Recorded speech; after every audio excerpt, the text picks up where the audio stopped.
देखो इसको क्या करोगे, dy इज इक्वल टू कितना हो जाएगा, साइन इनवर्स x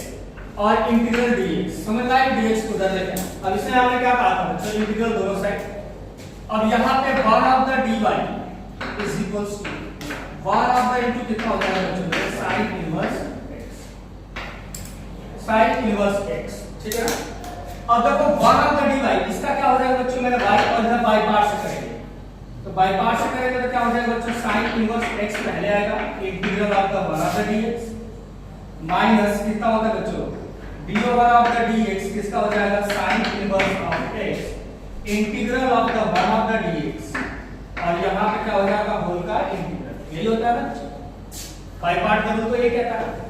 अब आइए यहां पे तो y इक्वल्स टू कितना हो जाएगा, sign inverse of x, one of the dx कितना हो जाएगा बच्चों मेरे, x आ जाएगा, माइनस साइन इनवर्स x का जो डेरिवेटिव होता है अंडर 1 माइनस x स्क्वायर हो जाएगा, और इसका हो जाएगा x dx, क्लियर है। हमें आसानी से क्या करना होगा बच्चों कि 1 माइनस x स्क्वायर में क्या करना होगा, t लेना, t लेट करने के बाद ये 0 और ये हो जाएगा minus 2x dt upon dx, any problem किसी को। और भाई अगर x dx की जगह पे अगर हम बात करें तो x dx की जगह पे dt बटा कितना हो जाएगा बेटा, 2 माइनस का dt बाय 2। अब भाई यहां पर रखते हैं वैल्यूज को, तो आपकी जो वैल्यूज बनेगी y is equals to sine inverse x into x है बच्चों माइनस, अब यहां पे x dx की जगह पे जाते हो अगर dt बाय 2 लिखोगे ना, तो dt बाय 2 लिखोगे तो 1 बाय 2 को तो बाहर कर दो, माइनस का है अभी, माइनस का है तो ये क्या कर देगा, इसको प्लस कर देगा, तो 1 बाय 2 तो बाहर हो गया, और dt बाय क्या हो जाएगा, अंडर रूट t है ना, बात क्लियर समझ आ रही है। अच्छा देखो तो y इज इक्वल टू क्या हो जाएगा, साइन इनवर्स x और यहाँ पे x और यहाँ पे प्लस हाफ, और इसका इंटीग्रेशन t की पावर क्या हो जाएगा, minus 1 by 2 of the dt। अब इसका इंटीग्रेट कर लेते हैं, तो y is equal to x sine inverse of x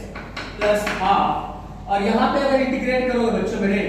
तो कितना हो जाएगा बच्चों, तो t की पावर क्या हो जाएगा, 1 बाय 2 अपॉन कितना हो जाएगा, 1 बाय 2 प्लस c। समझ में आ रहा है कैसे लिखा, nx x की पावर n का जो फार्मूला होता है क्या होता है, x की power n plus 1 divided bye n plus 1 से करोगे तो वही आएगा, ये रेसिप्रोकल होगा तो 2 से 2 कैंसिल आउट हो जाएगा,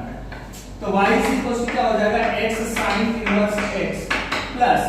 अब ये अंदर t आ जाएगा बच्चों प्लस c। अब t की वैल्यू हमने क्या लिया था, t की वैल्यू क्या लिया था, क्या लिया था बच्चों, हमारा t 1 माइनस x स्क्वायर, तो हमारा क्या हो जाएगा, y is equal to x sin inverse x plus under root 1 minus x square plus आपका c, आपका क्या हो जाएगा बच्चों मेरे फाइनल आंसर हो जाएगा। ये क्लियर हुआ, चलो नोट।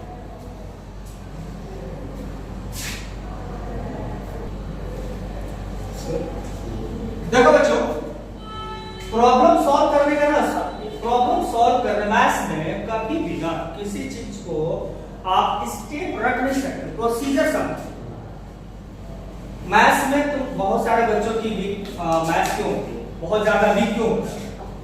क्योंकि वो हिस्ट्री की तरह रखना शुरू करता है, हिस्ट्री समझते हो ना, याद करने की सोचता है, ये याद ही करेगा तो मैथ्स में कुछ होना ही नहीं है। मैथ्स ऐसी चीजें कि जितनी प्रैक्टिस करोगे ना, कैलकुलेशन जितनी अच्छी होती चली जाएगी उतनी ही तुम्हारी मैथ्स अच्छी होती चली जाएगी। प्रोसीजर समझा करो, स्टेप समझा करो, और तुम्हारा सबसे पहला है ना भाई कि स्टेप जितना करोगे ना, जैसे आप एक स्टेप जानते हो इसको हमें करना क्या है, इस क्वेश्चन भाई हमें क्वेश्चन का जो प्रोसीजर हम जान रहे हैं क्या करना है इस क्वेश्चन, वही करेंगे हम लोग, वही स्टार्ट करते हैं। अच्छा देखो कभी भी मैथ्स की प्रॉब्लम सॉल्व करते समय एक बात ध्यान रखना, जानते हो क्या, कि अगर हमें एक बार क्वेश्चन नहीं आया तो घबराने की जरूरत नहीं यार, नहीं आया नहीं आया, प्रोसीजर तो सही कर रहे थे ठीक है, दोबारा करेंगे उसको, लेकिन गलती क्या करते हो कि पीछे का फिर से देखते हो, पीछे का देखना शुरू करते हो कि हमने क्या गलती की, वो मत देखो, जो तुमने कर लिया उसको छोड़ो, या तो तुम्हारे बस का हो तो उसको पेज को फाड़ो डस्टबिन में डालो, पेज को फाड़ो डस्टबिन में डालो, उसको दोबारा चेक मत करो, क्योंकि जो चेक करोगे फिर गलतियां वही होने वाली है। अब क्या करोगे कि एक बार सॉल्व किए नहीं आया ठीक है, दोबारा सॉल्व किया नहीं आया तो उसको छोड़ दो, उस दिन मत करो, अगले दिन जाकर सॉल्व करो, अगले दिन। और अगले दिन जब सॉल्व करोगे बेटा तो जो सॉल्यूशंस निकलेगा ना तो वो तो निकल जाएगा। आप पीछे मत देखना कि क्या हमने किया था, निकल गया तो ठीक, नहीं निकल गया तो कोई भाई कोई आपका गाइड करने वाला उससे पूछ लो कि भाई ये निकलेगा कैसे, ठीक है। तो पहला प्रयास तुम्हारा वही होना चाहिए कि सेल्फ माने अपने तरफ से प्रयास करो, एक बार नहीं निकला, दो बार नहीं निकलेगा, ठीक है यार, तीसरी चौथी बार निकलेगा। और एक काम और हो जाएगा कि अगर एक बार नहीं निकला, दो बार नहीं निकला, दो बार गलतियां करे ना, तीन बार गलती करे ना, हो सकता है किसी क्वेश्चन में वो गलती जो कर रहे हो ना वो लग भी जाए, जो गलती कर रहे हो सकता है कहीं कहीं ना अप्लाई हो जाएगा। तो तुम तो सीखा, तुमने कुछ ना कुछ तो सीखा ही, तो उसको आप क्या करो भाई, मैथ्स में कभी भी प्रैक्टिस से करो, मतलब ऐसा नहीं कि आज सर ने करा दिया बस करा भैया हो गया। क्वेश्चन कितने रटोगे भाई, उसका कोई लिमिटेशन है? कोई लिमिटेशन नहीं। क्वेश्चन कई बन सकते हैं, सैकड़ों हजारों लाखों क्वेश्चन बन सकते हैं, लेकिन हाँ प्रोसीजर जिसको आता है, कैलकुलेशन आपकी खुद कर लेगा। तो इसमें बताओ भाई कि क्या करेंगे। अगर सबसे पहला हमने क्या बोला था कि प्रोसीजर्स आपको याद होना चाहिए कि हमारा स्टेप क्या है इसके, ठीक है ना। तो हमें क्या करना है, तो e रेज़ की पावर x भाई मेरे tan y of the dx is equals to क्या लिख देंगे बच्चों, या सीधा उधर शिफ्ट कर देते हैं, शिफ्ट करते हैं तो माइनस हो जाएगा 1 माइनस ऑफ e रेज़ की पावर x और sec square y of the dy। Any problem? चाहो तो माइनस को अंदर कर सकते हो, तुम्हारे ऊपर डिपेंड करता है भाई, माइनस को अंदर कर सकते हो। देखो हमें स्टेप टू स्टेप किसी चीज को समझने में जितना जैसा मैं कह रहा हूं वैसा ही आप लोग भी करोगे, ऐसा तो नहीं है कि आप अलग से रूल अप्लाई करोगे, कुछ नहीं है। कैलकुलेशन है, कैलकुलस का मतलब ही है भाई कैलकुलेशन, जिसको आती हो वो कैलकुलस कर सकता है, कैलकुलेशन करेगा। तो आइए इसको करो, तो कितना हो जाए भाई, तो हो जाएगा बच्चों e रेज़ की power x - 1 of the sec square y of the dy। ये बात समझ में आ गई कैसे हमने किया, इसको अंदर मल्टीप्लाई कर, समझ में आ गई। चल तो अब क्या करना है, यहाँ पे e रेज़ की power x tan y dx is equals to, अब हमारे पास देखो x वाले हमने यहाँ क्या कहा था भाई, कि सबसे पहले x वाले एक साथ रखो, y वाले को एक साथ रखो। तो हमारा सीधा सीधा कहानी क्या है कि भाई e रेज़ की power x dx divided by e raise की पावर x - 1 इधर लिख लिया और उधर हो जाएगा sec स्क्वायर y dy और नीचे क्या कर दिया बच्चों मेरे tan y कर दिया ऑफ द dy। तो dy इधर भी है, इंटीग्रेट इधर कर दो, इसको t मानो ऊपर डेरिवेटिव, इसको t मानो या p मानो ऊपर डेरिवेटिव है, सीधा सॉल्व करो इसको, फिर हम बताते हैं। सॉल्व करो पहले इसको। देखो बच्चों हमने कहा था कि इसको क्या करना, पूरा t मानना, मान लो e रेज़ की पावर x - 1 को t माना, इसका डेरिवेटिव आपको पता है कि e रेज़ की पावर x 1 का क्या हो जाएगा 0 और यहां पर हो जाएगा dx is equals to, any problem? इधर इसको t मान लेते हैं, tan y को क्या करते हैं बच्चों मेरे t मान लिया तो क्या हो जाएगा sec square y dy is equals to d, ठीक है। कोई अंदर वेरिएबल मान, तो भाई मेरे यहाँ पे हो जाएगा dt by t is equals to और इधर हो जाएगा dt by t, any problem? अब क्या करना है, 1 by t का इंटीग्रेट पता ही है क्या होता है, log, तो log t is equals to क्या हो जाएगा बच्चों मेरे log p, ठीक है, प्लस आपका अब जो हमारा t था वो वैल्यूज हम रखेंगे, ठीक है। तो log ऑफ t की जगह पे क्या होता है भाई e रेज़ की power x - 1 is equals to log p की जगह पे क्या है tan y, that is the tan y plus आपका, ये हमारा पूरा फाइनल आंसर। अब आपको चाहो तो लॉग की प्रॉपर्टी अप्लाई करो, चाहो तो छोड़ दो, आपके कैलकुलेशन के ऊपर डिपेंड करता है कि आप कैसे कैलकुलेट करना सीखते हैं, ठीक है ना। आप लॉग की प्रॉपर्टी जानते हो ना, इसको शिफ्ट करेंगे भाई मेरे, वहां पे क्या बन जाएगा log a minus log b बनेगा, फिर log a अपॉन b कर देंगे, फिर उसके बाद सॉल्व कर देंगे। तो कैलकुलेशन आपको इतनी आनी चाहिए जिससे कि आप सॉल्व कर सको, उसको छोटा से छोटा बढ़ा सको, ठीक है। सर ये इस पे थोड़ी देखो बच्चों dy by dx is equals to y tan x। तो हमें इसका क्या करना है भाई, इसको डिफरेंशियल इक्वेशन इसको सॉल्व करना है। और यहाँ पे हमने क्या लिखा है, पार्टिकुलर सॉल्यूशंस लिखा है। तो यहाँ c की वैल्यूज निकाल करके हम उस कांस्टेंट जो c छोड़ते थे ना, लिमिट जानते ही आप, डेफिनेट इंटीग्रेशंस पढ़ी चुके हो पहले भी आप। तो c उसमें यहाँ पे जो हम करेंगे तो c जो है ना वो निकाल करके आफ्टर दैट वैल्यू रखेंगे। तो क्या होने वाला है, ठीक है। तो ध्यान समझिए, तो dy by dx यहाँ पे जो है तो इसको ट्रांसफर करिए, तो dy by y आ जाएगा यहाँ पे, और यहाँ पे क्या हो जाएगा tan x, और यहाँ पे क्या हो जाएगा dx। अब भाई इंटीग्रेट तो हम दोनों साइड करेंगे, है ना, दोनों साइड को इंटीग्रेट करेंगे। तो भाई हमारे यहाँ पे 1 by y का इंटीग्रेट कितना होगा, log y is equals to tan x का इंटीग्रेशन कितना होगा, tan x का integration log mod of sec x होगा। तो log mod of sec x अगर लिखा जाए प्लस कितना जुड़ेंगे c। ये बात क्लियर है। अब यहाँ पे कहानी उन्होंने कहा है कि y की वैल्यू 1 और x की वैल्यू 0। तो जरा सा हम यहाँ रखते हैं, तो log 1 is equals to क्या हो जाएगा बच्चों पे, log of the sec of the 0 और प्लस c।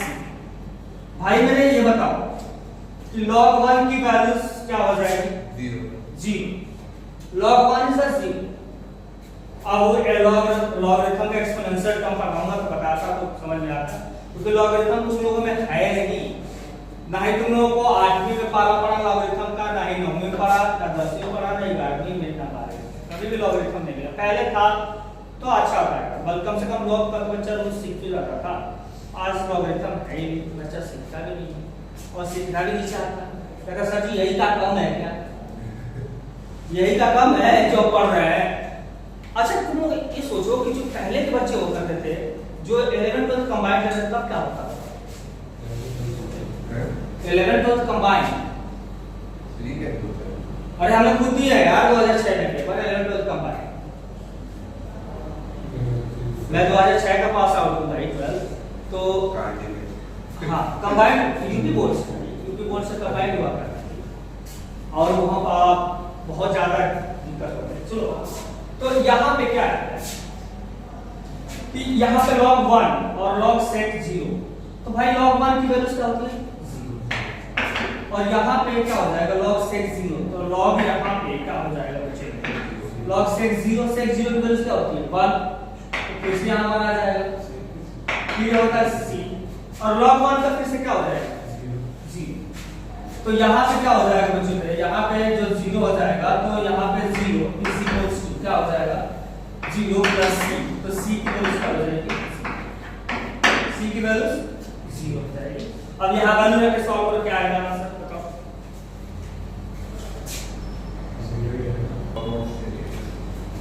हाँ देखो बच्चों यहाँ पे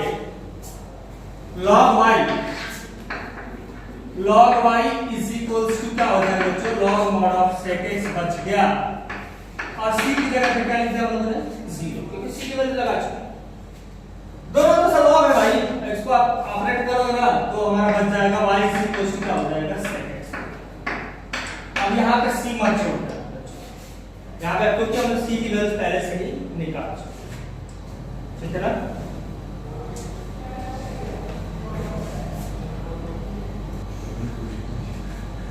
देखो बच्चों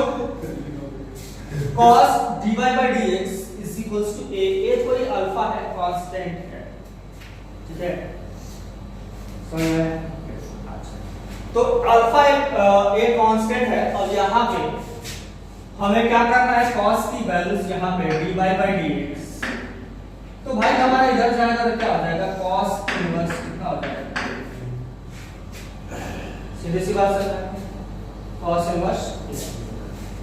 अब तो हमारा कहानी आसान हो गया, हम dx को उधर भेज देंगे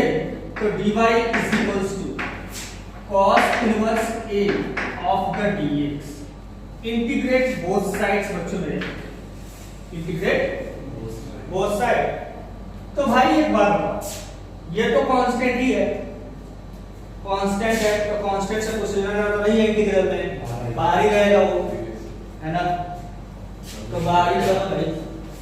तो यहाँ पे क्या हो जाएगा 1 of the dy equals to, और यहाँ पे भाई मेरे क्या होगा cos inverse alpha of the 1 of the dx, 1 of the, जरा सा यहाँ पे फोकस कीजिए। अब आपको इंटीग्रल आसान लग रहा होगा कि हम यहाँ क्या कर सकते हैं, नहीं, तो यहाँ पे 1 of the y, 1 of the dy, तो क्या हो जाएगा y is equals to cos inverse alpha, cos inverse a of the, यहाँ पे क्या हो जाएगा x प्लस, यही आएगा ना, कोई प्रॉब्लम तो नहीं है, समझ में आ गया? अच्छा भाई मेरे यहाँ पे अगर हम ट्रांसफर करेंगे तो y की जगह पे हमारा 1 है और x की जगह पे 0, अगर हम रखते हैं तो y की जगह पे 1 इज इक्वल्स टू क्या हो जाएगा बच्चों cos इनवर्स ऑफ अल्फा, और x की जगह पे 0 लिखोगे प्लस ऑफ द क्या हो जाएगा भाई, ये तो 0 से मल्टीप्लाई करते कहानी खत्म कर देगा, क्या हो जाएगा 0, तो ये हो जाएगा 0, तो 1 इज इक्वल्स टू क्या हो जाएगा 0 प्लस c, यानी c की वैल्यू क्या हो जाएगी बेटा 1,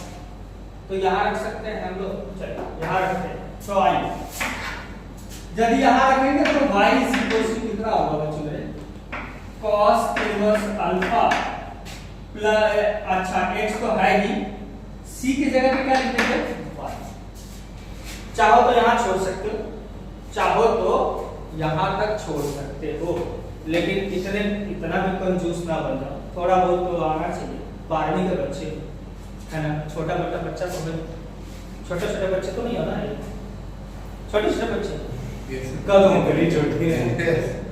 इतने छोटे हो कि अब 18 साल के पूरा होने जाने वाले हो, अब अगली बार से तुम लोग क्या करोगे, बटन दबाओगे, बस 4 दिन होगा, हाँ बटन दबाओगे ना भाई, बस तारीख कितनी है? हाँ 2024 में तुम लोग मैं पता रखा वो 5 का है, 5 तुम लोग का कौन सा है, 18 साल हो जाओगे, जो अगले इलेक्शन आने वाला है, लोकसभा का इलेक्शन आने वाला, उसमें तुम लोग तो क्या करोगे, उसमें तुम लोग वोट दे गई 7 दिन बाद उसका 18 का होगा, हाँ हो जाओ, मतलब जो अगला इलेक्शन आने वाला है भाई, हमारे युवा पीढ़ी भाई, तो अगला इलेक्शन में तुम लोग भैया बटन दबाने लगे, दबाओ वाला बटन दबाएंगे, वाला बटन दबाएंगे, अरे वो दोनों दबाएंगे, हां दोनों दबाएंगे, हाँ बेटा दबा लिए बटन बुलेट का बटन दबाएंगे। अरे अब इसको बताता हूँ, अभी रुक जाओ थोड़ा सा, इसको करा देखो, यहाँ तक तो छोड़ सकते हो, आगे ट्रांसफर कर सकते हो, तो y minus 1 is equals to क्या हो जाएगा cos inverse of alpha is equals to x, देखो x को ट्रांसफर कर दो, तो y minus 1 by x is equals to cos inverse alpha, अब चाहो ना तो इसको इनवर्स को से शिफ्ट कर सकते हो, जब शिफ्ट करोगे तो कितना हो जाएगा cos y minus 1 upon x is equals to क्या हो जाएगा 1, ये फाइनल आंसर यहाँ तक भी जा सकता है। तो जितना भैया कैलकुलेशन जितना गुड़ डालोगे उतना मीठा होगा, इतना मत डाल देना कभी कहीं पता लगे पी ना जाए, हाँ जितना कैलकुलेशन, हाँ जितना पता चला कि ले गुड़ डाला जा रहा है, बाद में पी ना जाए उसको, है ना, तो ऐसा नहीं करते ना, बस बैलेंस बनाना चाहिए, तो बैलेंस बनाओ भाई, हाँ नोट कर